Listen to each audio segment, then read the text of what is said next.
We are, we can go ahead and I believe get started. Dr. Margarita will be joining us very, very shortly. Great. So, Thank you, Julie. okay, awesome.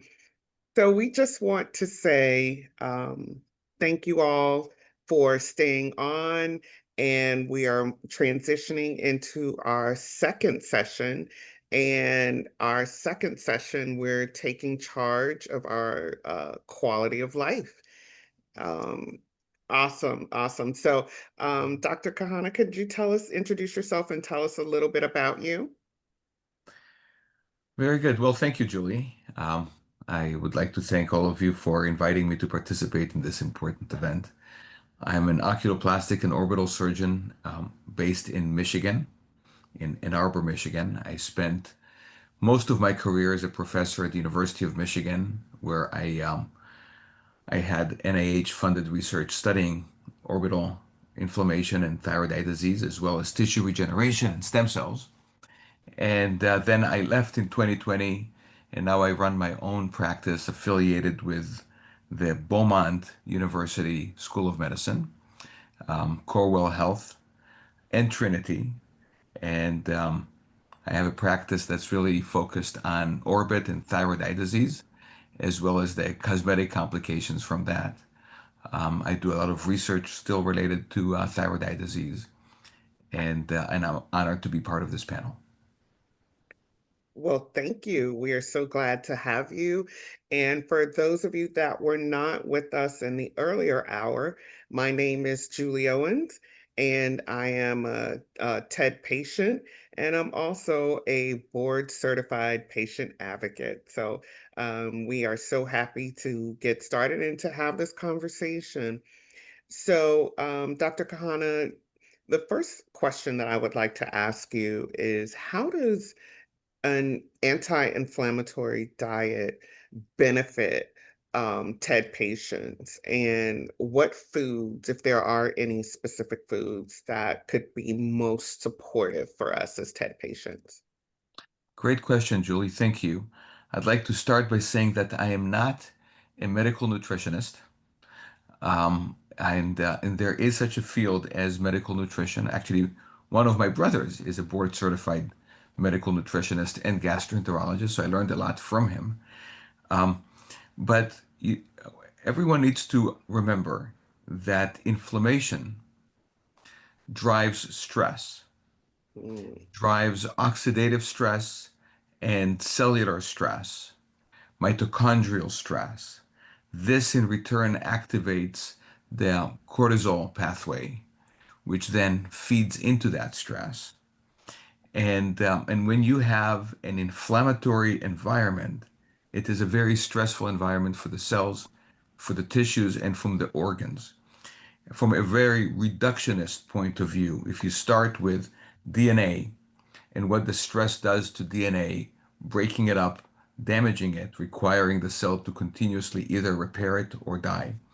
And then cellular stress and mitochondrial stress that waste an enormous amount of energy on the cellular level.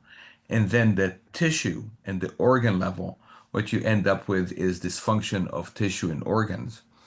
And in the human, you don't necessarily feel any particular organ damage. You could, and there's certainly inflammatory states that affect specific tissues, but you are in a chronic stress environment, which means that you don't function well, you don't think well, you don't sleep well, you don't metabolize the food that you eat well, you don't discard the chemicals and toxins that we encounter in regular life. Those are filtered by the liver and the kidney. Um, if those don't function well, there's accumulation of chemicals and toxins in our body, which then interact with the steroids. We live in an environment where there are a lot of steroid-like molecules that are in our food source, in our water, in the materials that we interact with, and those just add fuel to the fire. So that's the context in which inflammation becomes self-perpetuating, and you have to break the cycle. And there are ways, we'll talk about them over the coming hour, there are ways in which you can regain control of your physical state so that you can improve your overall health. Obviously, there is an underlying disease in autoimmune thyroid disease that's associated with the thyroid eye disease. You can't just wave a magic wand and wish that away. But there are many things that we can do to take back control of our body and heal ourselves, tapping into the regenerative potential of our body. And that's actually what my primary NIH grant, my R01, was on, was tissue regeneration and stem cells. And regenerative medicine is so important. So that's, I guess, that's the beginning of the answer to your question. Well, thank you. And Dr. Margarita, we want to say thank you and welcome for joining us. I apologize, I did not see you in my view, but you are here. And thank you for being here. And if you wanted to add to what Dr. Kahana was talking about, any in regards to the anti-inflammatory diet and how it benefits us as TED patients. Yeah, I really like Dr. Kahana's answer. I am an endocrinologist and I have had to really study the impact of our diet and our lifestyle really in our total health. And your question was really how an anti-inflammatory diet can benefit TED. So being that thyroid eye disease is an autoimmune condition, I think promoting the healing of the gut is super important.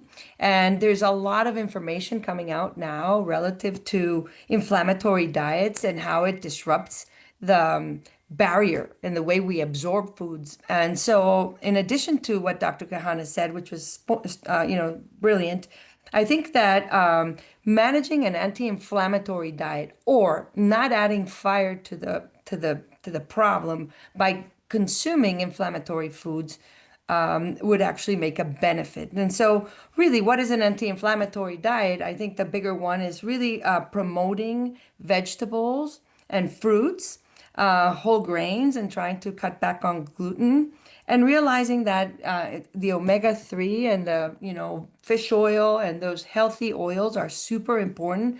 And as we heard earlier from our panelists, having a good amount of good oils in our system will help reduce dry eye and also impact those inflammatory markers that Dr. Kahana was talking about.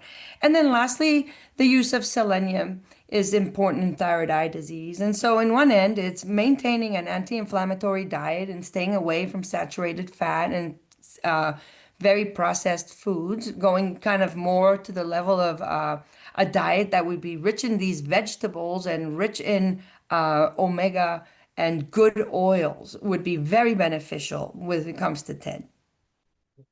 Awesome. So are there any, as a follow-up question, are there any vegetables we should maybe steer away from, or are they pretty much all safe? Do you want me to start that, Dr. Kahana? Yeah. Please, Well, I truly believe that those kind of legumes that would be rich in fiber, but we do know that thyroid eye disease has the underlying concept of Graves' disease or thyroid disease. And so there is the component of iodine in our diet. And so one of the things that I think is important to consider is if you have Graves' disease and or autoimmune thyroid disease, diets that are rich in iodine can be something that must be considered carefully. And I see Dr. Kahana kind of, we don't want to fuel the fire by giving iodine that can create a hyperthyroid state again. So I'll pass it to absolutely. you. Yeah, especially patients who are on methimazole or had radioactive iodine and still have some thyroid tissue in their body that preferentially absorbs the iodine. People don't realize that table salt is 70% sodium iodide. And when you go out to a restaurant, unless you specifically question it, most likely their food is treated with table salt, sodium iodide. And if you want to avoid the extra iodine in your diet, you need to ask for kosher salt. That's what kosher salt actually means. It's sodium chloride, not sodium iodide. Now, if you eat salt that comes from various quarries in Iceland or places like that they sell in health foods, those have a variety of salts: potassium iodide, potassium chloride, bromides, sodiums, but it's not controlled. It's just whatever the rock had, and there's no real way to know unless the company did a specific testing how much iodine is in there. It's important. I totally agree with Dr. Choamaya that someone who has thyroid disease needs to know how much iodine they are imbibing. For me, I think that the number one thing to avoid is processed sugar. And everything, if you look at a food and your grandmother would not recognize some of the ingredients, you probably shouldn't eat it. But if your grandmother looks at the ingredients and says, "Oh yeah, I recognize everything in there," then it's probably okay. The food industrial complex has done a lot of very, very good things for the world. Today, the majority of the world is not hungry. And if there is hunger, it's not for lack of food, it's typically political or war related. It is Mhm. human driven, not lack of food, because the food industrial complex can now create food, frankly, in the lab and on an industrial scale and deliver it all over the globe. But there is a cost. And the cost is that a lot of that food is not really healthy for us. While it provides us with calories, it doesn't provide us with nutrients. And calories is not the same as nutrients, and nutrients is not the same as calories. As someone who eats a lot of tree nuts, pecans, walnuts, almonds, myself, they are extremely caloric, and I've never gained weight eating tree nuts. I eat them every day. I eat hundreds of calories of tree nuts a day, and I'm fit because that's calories does not equate to weight gain and obesity. Calories, there's good calories and there's bad calories, and tree nuts are anti-inflammatory. They are rich in omega-3 fatty acids and the unsaturated fatty acids that are really the oil that feeds our body. And if you think of your body as a machine, it's a car. You don't want to, if you bought a Yugo, you would treat it whatever, I can put whatever kind of oil, whatever kind of gas. Maybe I don't replace the spark plugs. It's a cheap car. But if you had a Ferrari, you would put only good oil and good gas in it, and you would take good care of it, and you would keep it spiffy clean. Well, your body is a Ferrari. Treat it like a Ferrari. So that's Love that. what do I you love think, it. Margarita? I love that. And I actually use that all the time. And so I'm so happy Ah, that we have the same analogy because again, it's that maintenance part. I also wanted to bring up a really important point that maybe we would agree is around vitamin D. I think that our population is very low on vitamin D, and even we synthesize vitamin D in our skin through sun exposure. But again, we're not necessarily out there with low, exposing our skin enough so that it can produce the vitamin D. So I would encourage all our listeners, including myself, is to continuously kind of ask your primary care doctor about a measurement of your vitamin D level, and if it's very low and you have thyroid eye disease, by treating that low vitamin D, you can impact the inflammation that we started talking about. What do you think, Dr. Kahana? So I have dedicated much of my career to increasing awareness of vitamin D deficiency. Um, I can talk for hours about vitamin D, so Julie, please stop me. Please Okay. stop me if I'm You going and over I my time. together. But so vitamin D is a transcription factor. It binds to the vitamin D receptor, which interacts with retinoid X receptor and binds to DNA and regulates genes both up and down. It is known to be involved in bone metabolism. That's why, you have milk with a little bit of vitamin D and calcium with a little bit of vitamin D. But it is actually a master regulator of the immune system. And the main cell type that it regulates, the T regulatory cells, that their dysfunction leads to autoimmunity. We know that. And the role of T regulatory cells in autoimmunity and the biology of T regulatory cells just a month ago won the Nobel Prize. That's how important it is. That's the cell that vitamin D regulates. Vitamin D receptor belongs to a family of nuclear receptors that is called, hold for this, the thyroid hormone superfamily of receptors.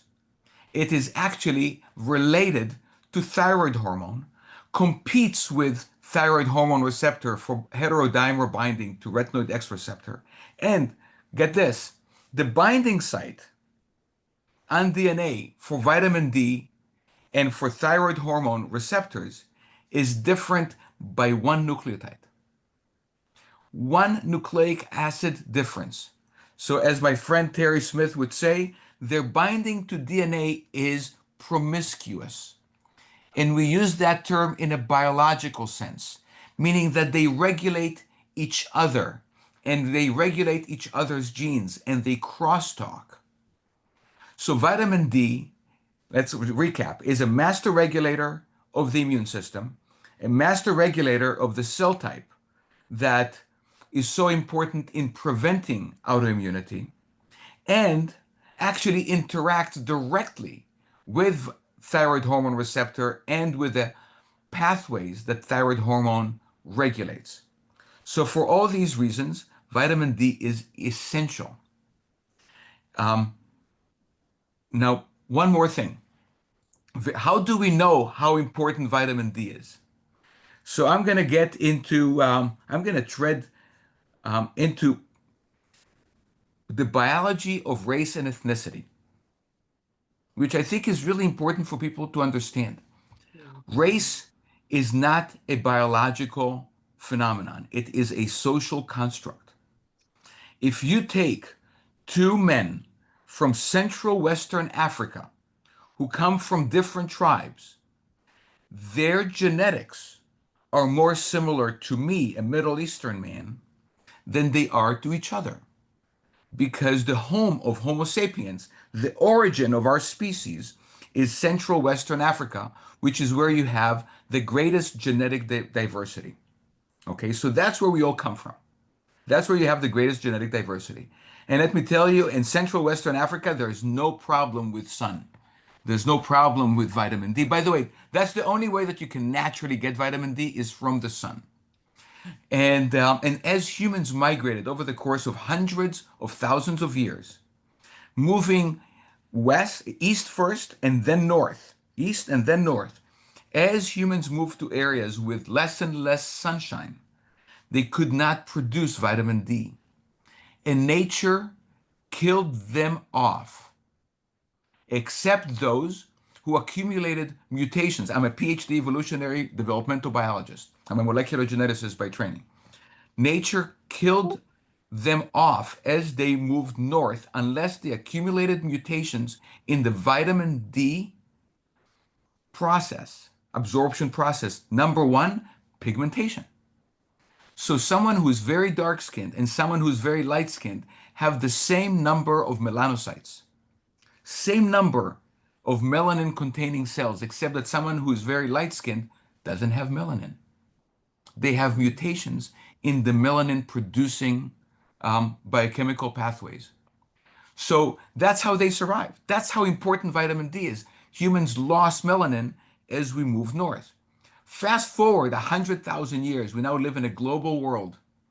And you have light-skinned people living in places like Arizona and Australia and Florida and Africa getting skin cancer because they don't have the pigment to protect them.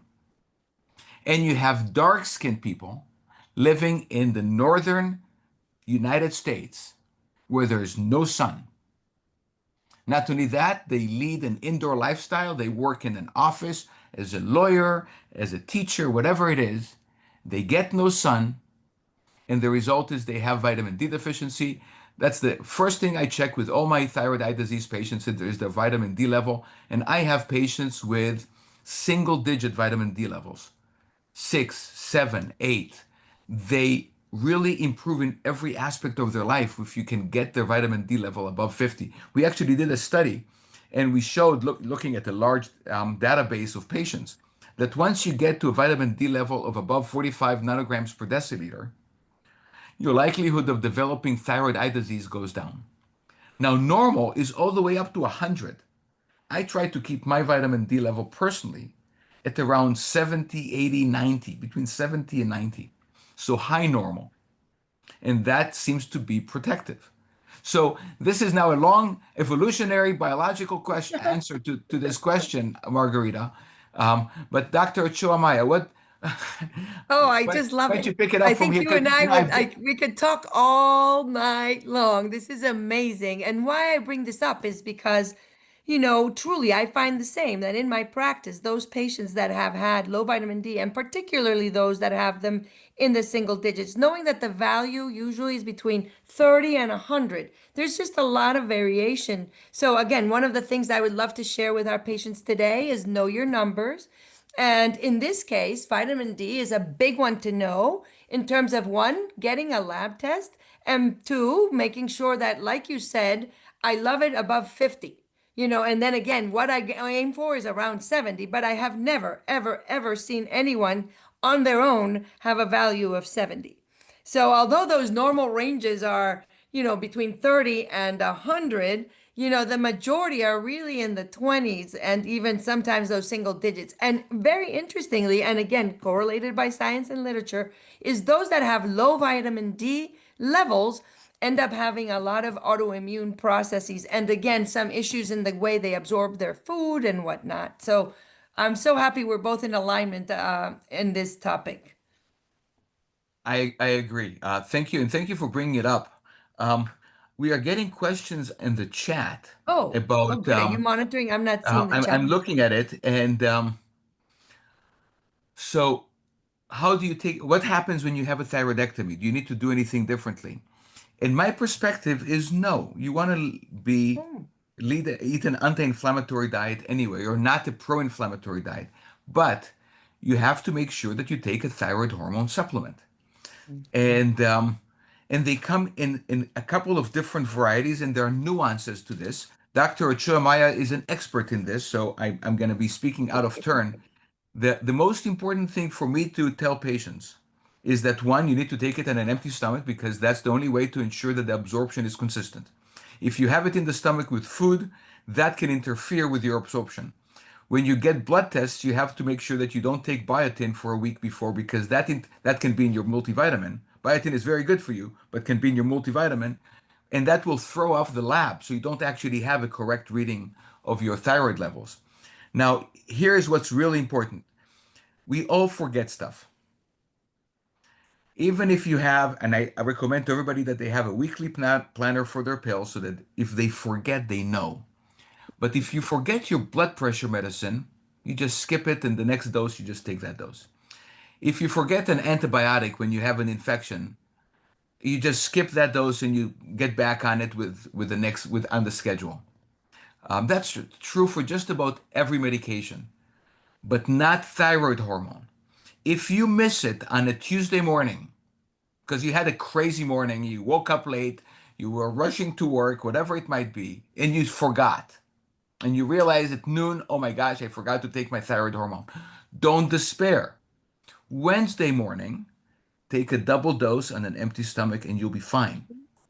Now, what happens if we forget Friday, Saturday, and Sunday because you're a college student and you were partying? That's okay. Don't party too hard, but if you forgot it on Monday morning, take 4 doses together first thing in the morning on an empty stomach. You can take up to a week. It's not ideal. You shouldn't make that your standard practice, but don't skip doses because you forgot. Because the half-life of thyroid hormone is a week, and what's important is that your weekly dose is taken correctly, meaning first thing in the morning on an empty stomach, and that your weekly dose is consistent. So that's what I have to say about taking thyroid hormone. And if you don't have a thyroid gland, you really depend on the thyroid hormone. And if you don't take it, let's say you forget here and there once in a while, your TSH creeps and creeps and creeps. And if there's one thing we've learned from the whole teprotumumab world and Terry Smith's work on the interaction between the IGF-1 receptor and the TSH receptor, is that TSH receptor activation stimulates orbital fibroblasts to activate thyroid eye disease. So if you allow your TSH to go up, you are at a higher risk of activating your thyroid eye disease, which is why it is so important for us orbital specialists to work very closely with our endocrinology specialists, because they are the experts at the endocrine management of the thyroid gland and the thyroid hormone. And we need to make sure that our goal is to have a TSH that is basically low normal unless there's contraindications. So a TSH of 1.0, 1.5 is better than a TSH of 3.5, even though 3.5 is still within the normal range.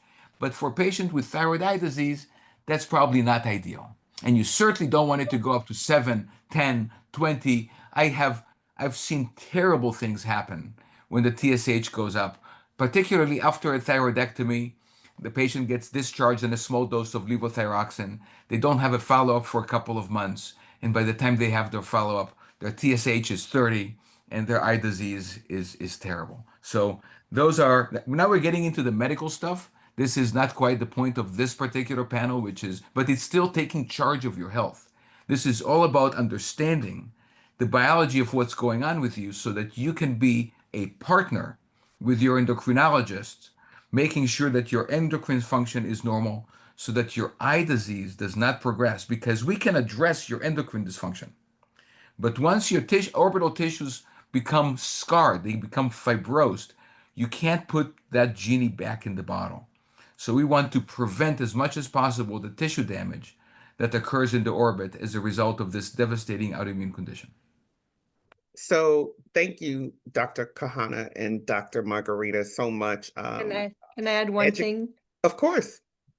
So I think what Dr. Kahana was saying is when you have autoimmune thyroid disease, and specifically around Graves' disease, the treatment can be that of taking pills and medication, like we mentioned, methimazole and PTU, and or you can have radioactive iodide or thyroidectomy. That's sometimes called definitive surgery.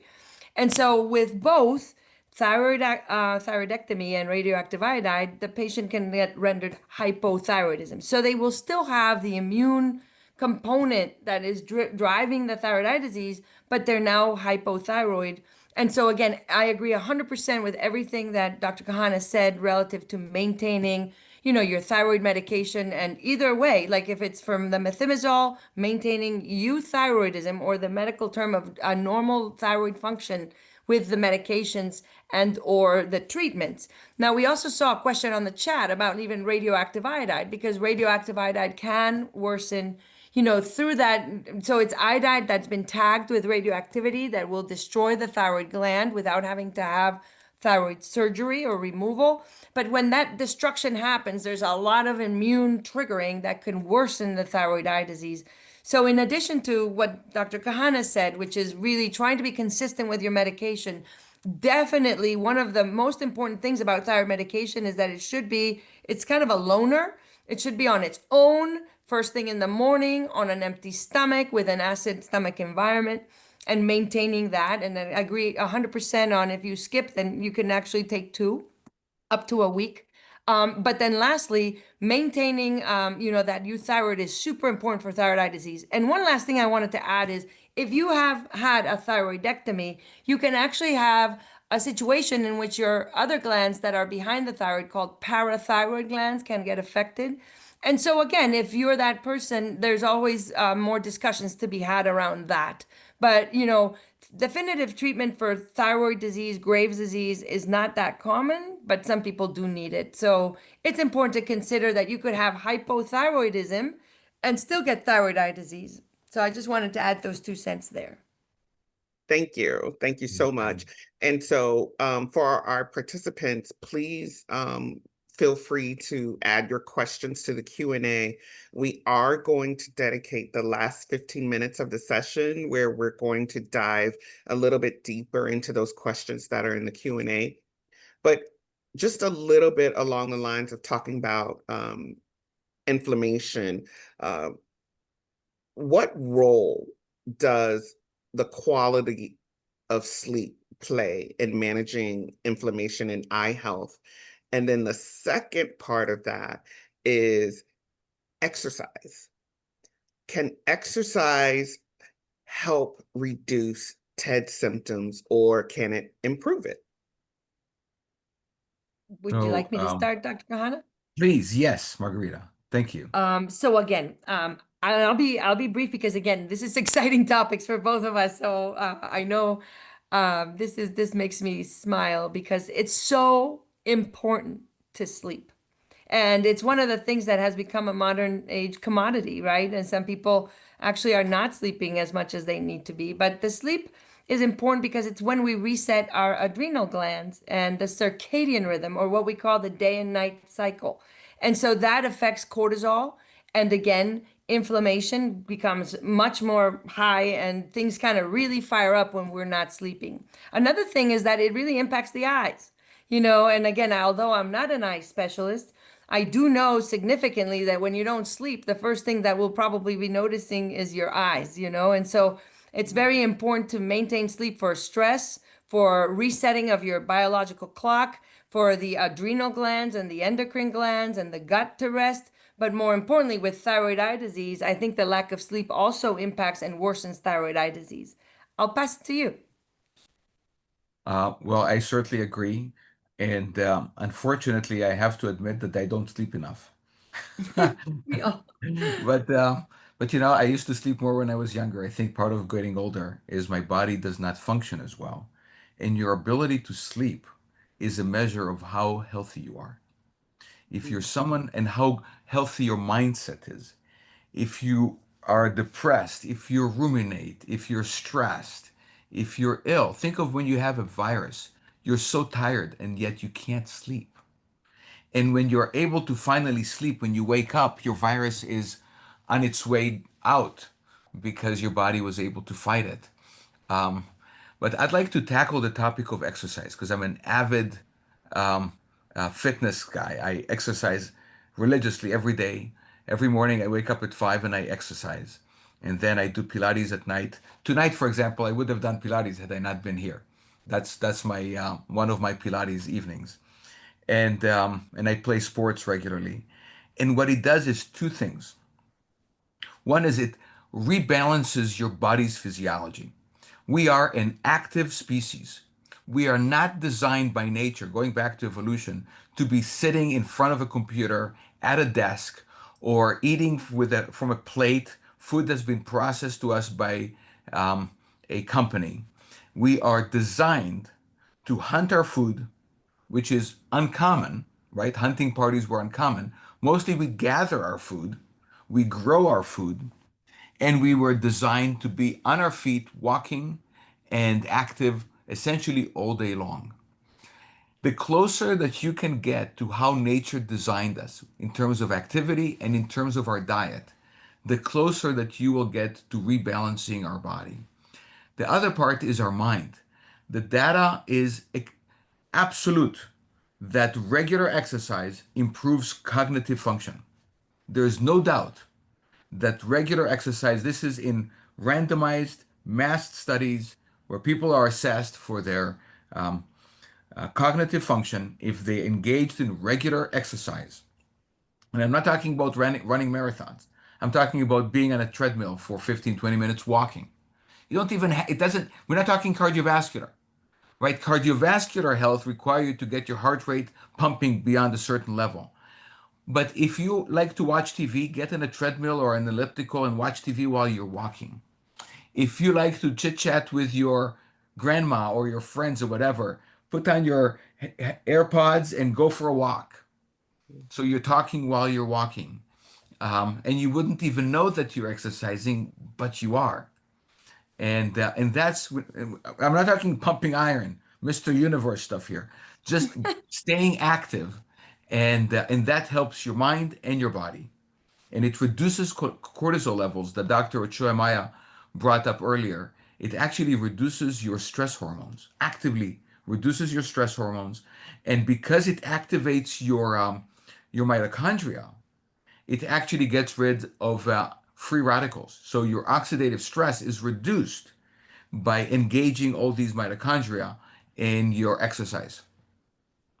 So And that's if what I I can have add to two say about cents to that. that, Yeah. I love how you explain it all. It's really so wonderful. I also feel that when we're exercising, and like you said, it doesn't have to be going to your heart rate that is to the point of cardiovascular training, but when we exercise, we actually promote oxygenation.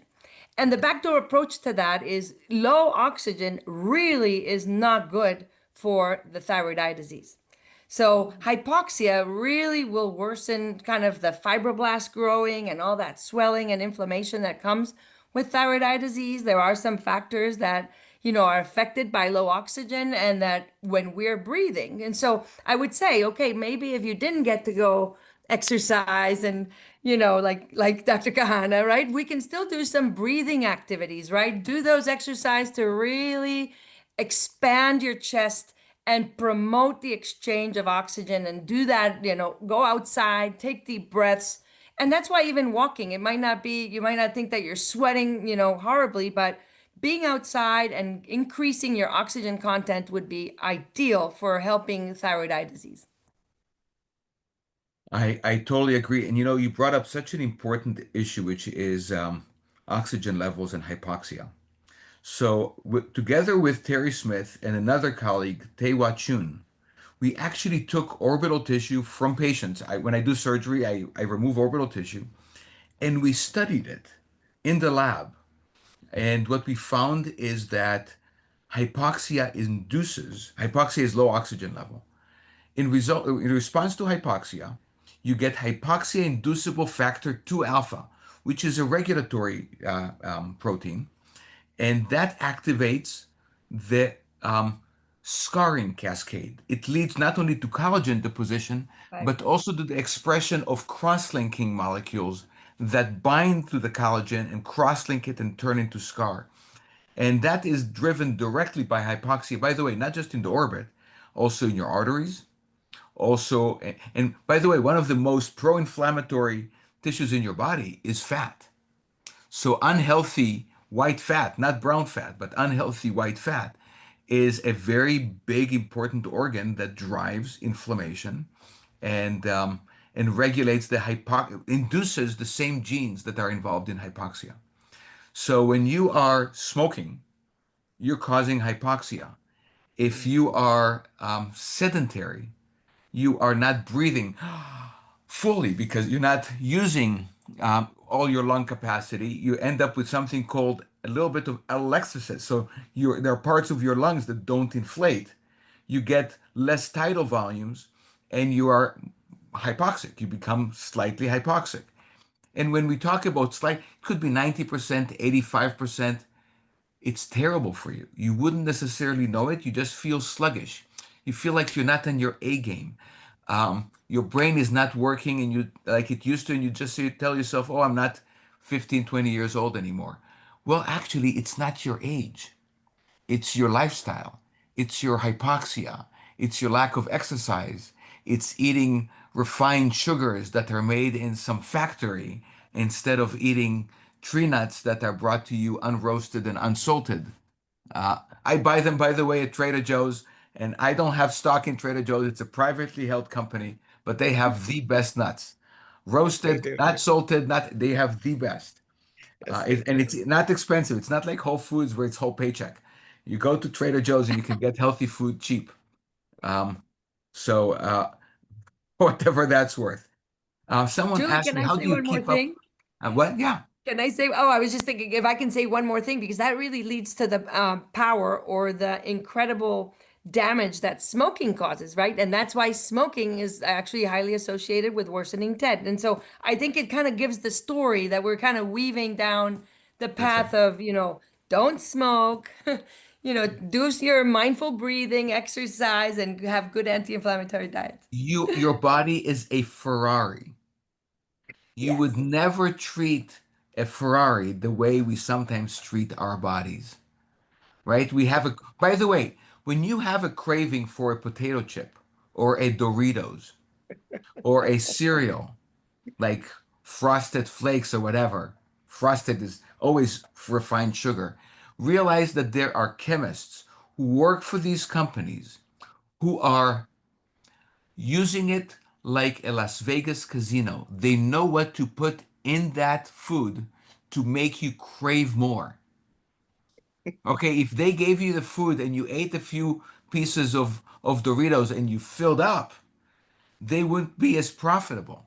So they designed the food so that when you take one bite of that Dorito, you're like, oh, I want another one.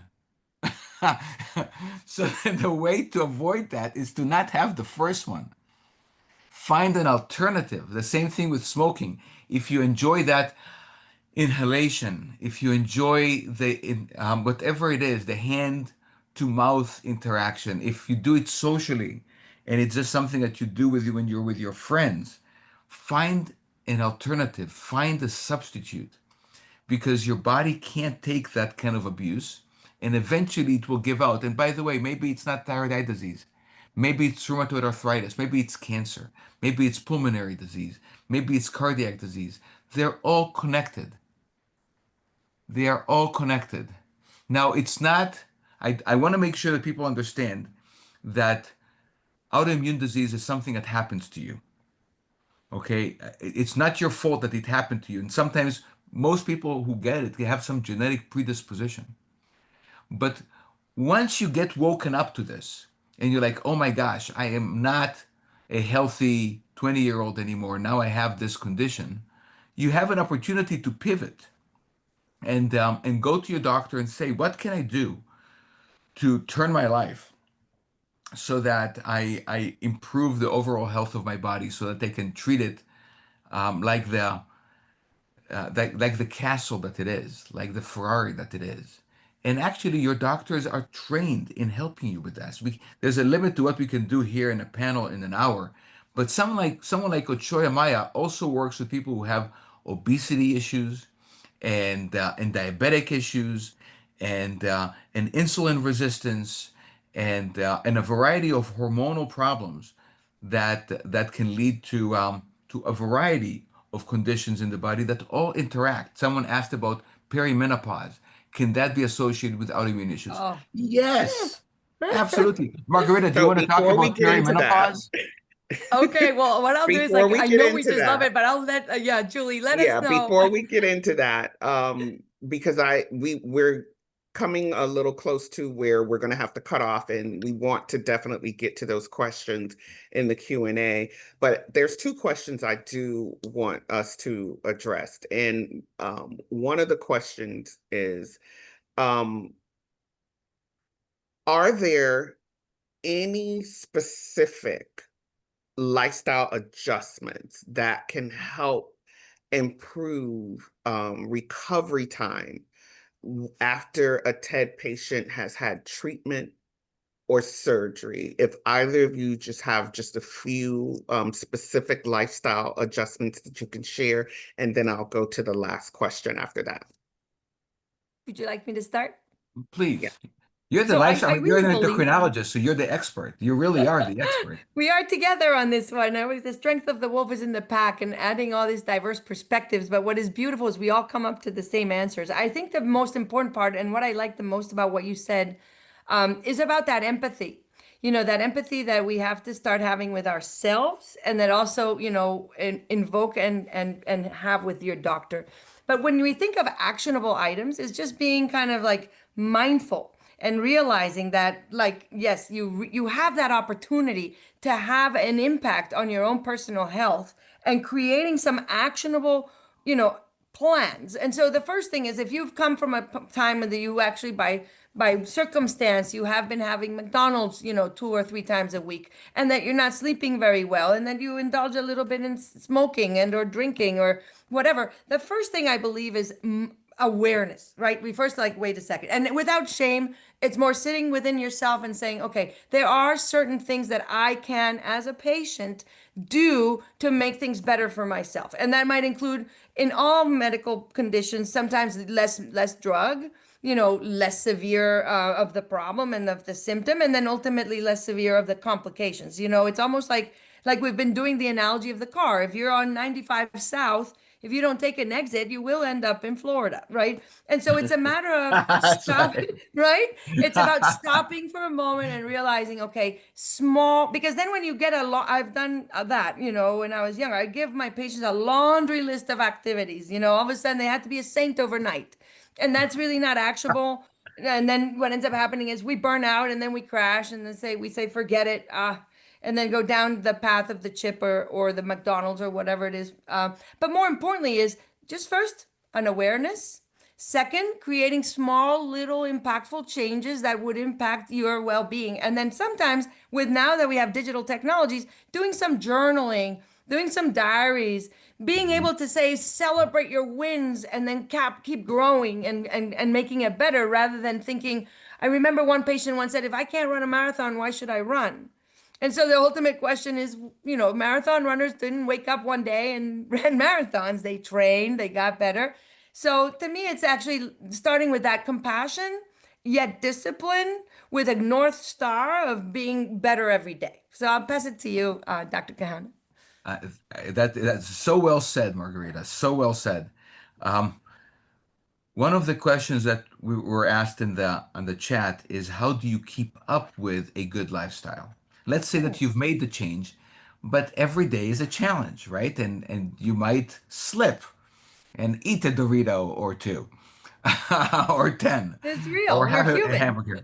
So here is my answer to that. At the very top of the screen for everybody, what you see next to the circle is TED Community Organization. And the key word is community. Community. What you need is amigos and amigas.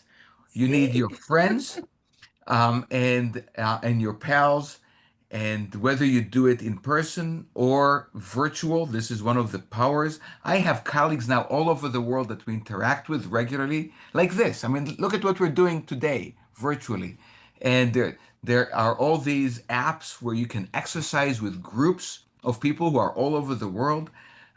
Use the TED Community Organization to connect with other people who are living through this, and you can support each other. And if you're doing 20 minutes of exercise, tell them, tell them, hey guys, I'm really proud of myself. I did 20 minutes of exercise today. I'm committed to doing it tomorrow. I'm going to do 20 minutes every day for the next week. And you know what? Hold me accountable. And the next day they'll ask you, did you exercise 20 minutes? No, but you know what? I'm gonna go do 10 minutes right now. Right? That's how we are a pack animal. And we are best when we are together in teams. And again, in our modern life, we live solitary lives. You have a family, but you see them at night when you come home for dinner. Most of the day, you're working. It's not a community, you're working. Whether even in the factory, even in the office, you chit chat at the coffee machine, but then you go back to your computer and you're working. And so you need to make this is why we go to the water cooler to talk about last night's football game, or go to the coffee machine. Even if we don't really need coffee, we're going to get decaf. But maybe we'll bump into somebody there and chit chat for 5 minutes and enhance that sense of community. That's what you need to do here. And this is why what the team at TED Community Organization have done is so important. In Michigan, by the way, for years now, I've been organizing at least once a year in Southeast Michigan a physical group get together where patients come together. I rent out a ballroom in a hotel, small one. It's all free. There's food. I bring volunteer physicians and healthcare specialists and mental health specialists to talk about thyroid eye disease, thyroid surgery, the psychological impact. Endocrinology is always represented, multiple people to teach about the endocrine dysfunction. And the most important thing, and then I bring patients who are willing to share. I had a patient just last year who said that she was diagnosed with mental health issues and given lithium, but she was not manic depressant. She had Graves' disease, and it just went undiagnosed. And she was given lithium, and then she was diagnosed with Graves' disease. She was treated for Graves' disease, and she is fine. She doesn't have any mental health issues, right? So she shared all of that, and then people in the audience said, "Oh my gosh, people thought I was crazy." I had a patient who was fired from his job because he attacked his boss physically, not realizing that his thyroid hormone level was so high that it made him so hyper. He couldn't sleep. He lost a huge amount of weight. Became very aggressive. Once we treated his Graves' disease, he became a normal person again, right? Nice and kind of person that people used to know. And he got his life back together. So you are each other's best advocates. Nobody knows the disease better than those who live through it.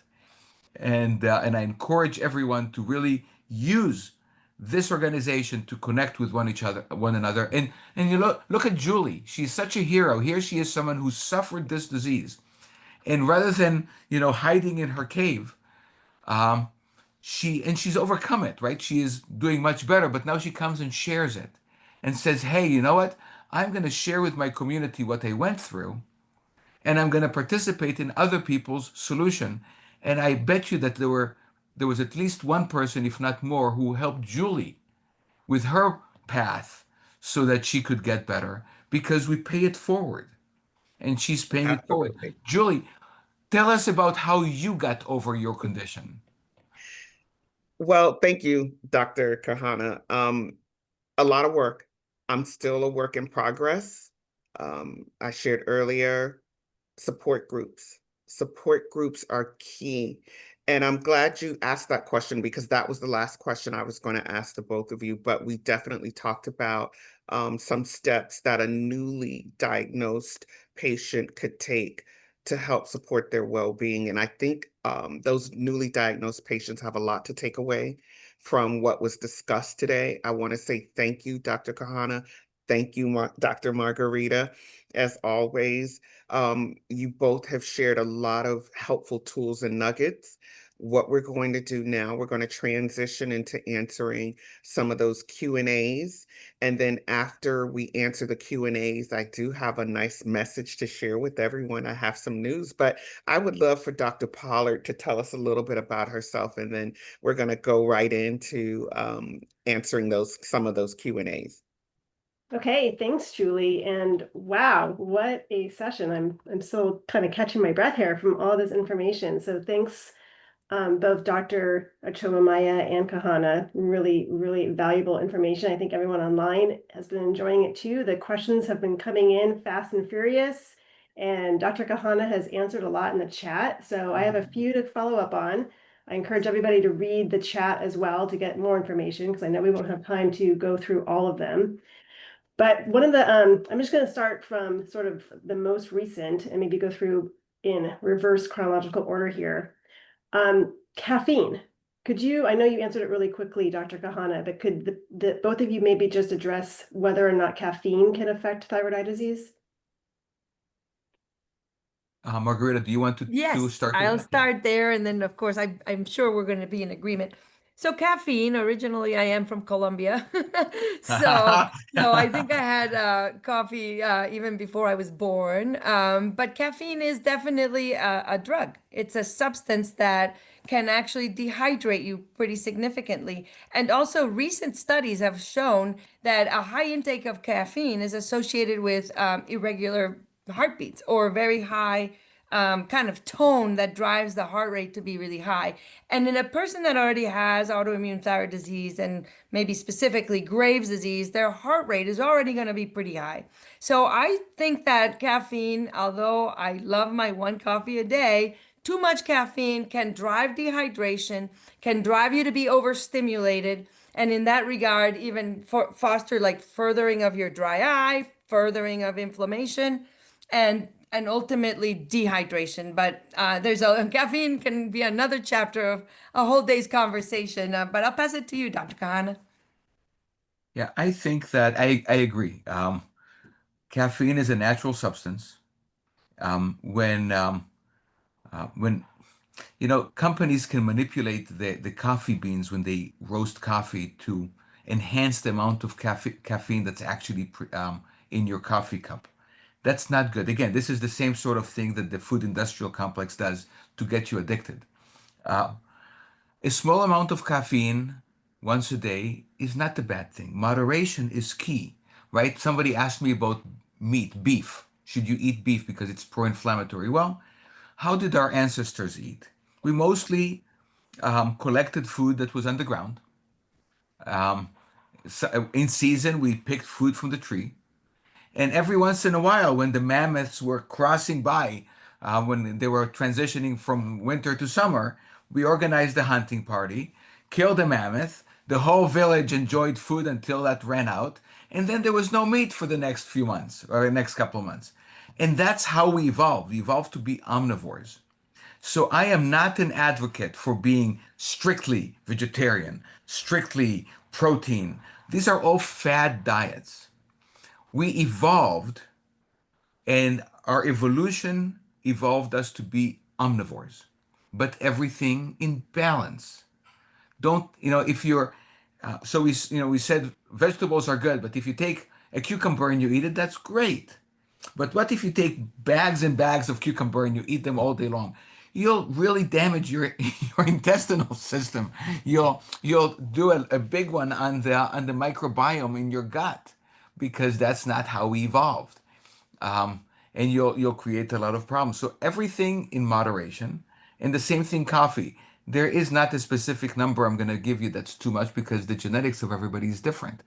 Most likely, Margarita's ancestry evolved to be more tolerant of caffeine than others. And so that means that she can probably drink a couple of cups of coffee, of good coffee, not chain coffee, but good coffee, and it's going to not have any bad effect on her. But that's not universal. So your genetics have to do with it too, and use common sense. One of the crazy things in the 21st century that I'm seeing every time I watch TV or read the news is how uncommon common sense is. I think there might be Right? time for just one more question. Can I sneak in one Yes. more? Okay. So you guys were talking a bit about thyroid hormone and, needing to take your medication on an empty stomach and being really careful about that. And then some questions came in on methimazole. So somebody asked, if I'm on methimazole, should I still take a thyroid hormone supplement?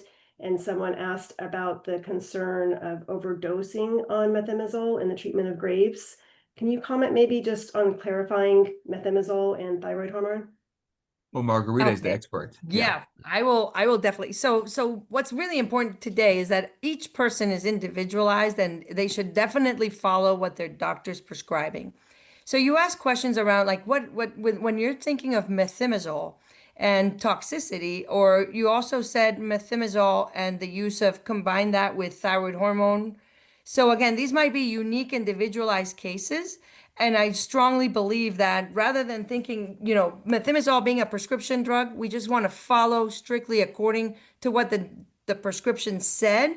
And what really matters here is being kind of vigilant about your thyroid function numbers, right? So I don't think it's a good idea to keep taking methimazole and not have thyroid labs, right? So I think when you are with a prescription, rather than getting into the weeds of the individuals, there might be a reason why the doctor would have prescribed a combination of methimazole and thyroid hormone replacement. They might be some unique cases that pertain to that patient, but do exactly as the prescription says. But the one important thing is that prescription might not say that you need labs with a frequency, right? And some people might say, oh, I've done my labs once a year. That's probably not a good idea when you're on methimazole. You want to probably have thyroid function tests at least twice a year or sometimes every 3 months. So to make sure that your labs are according to what the purpose of that drug is being prescribed to.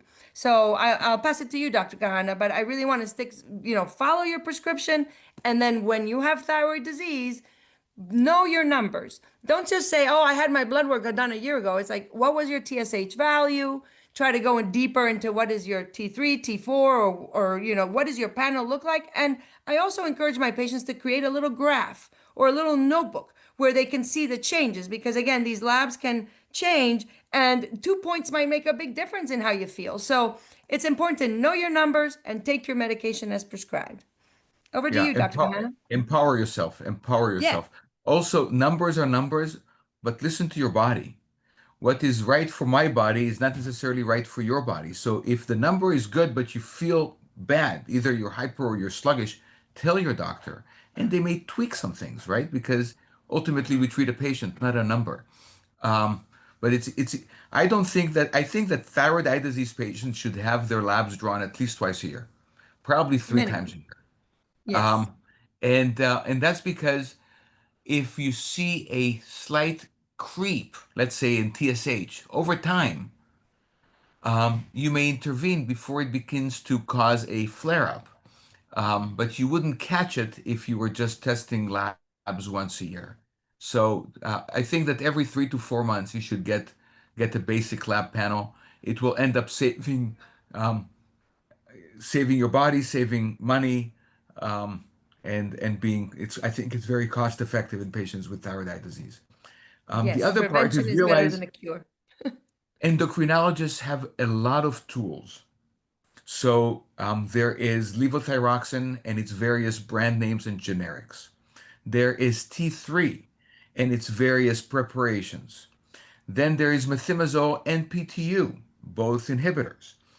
Um, there are situations in which you do something called suppress and replace. It's uncommon, but there are patients who might need that.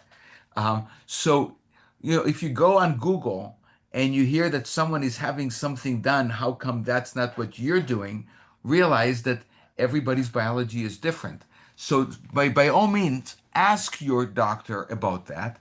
And if you're being followed by a primary care physician because things had been stable and now things are changing, ask your PCP to refer you to an endocrinologist. And it might not be to see them again forever and ever. It might just be for a consultation. Hey, let's reset. I just need an expert to take a look at what's going on, give me a little reset, and then send me back to my PCP to continue care.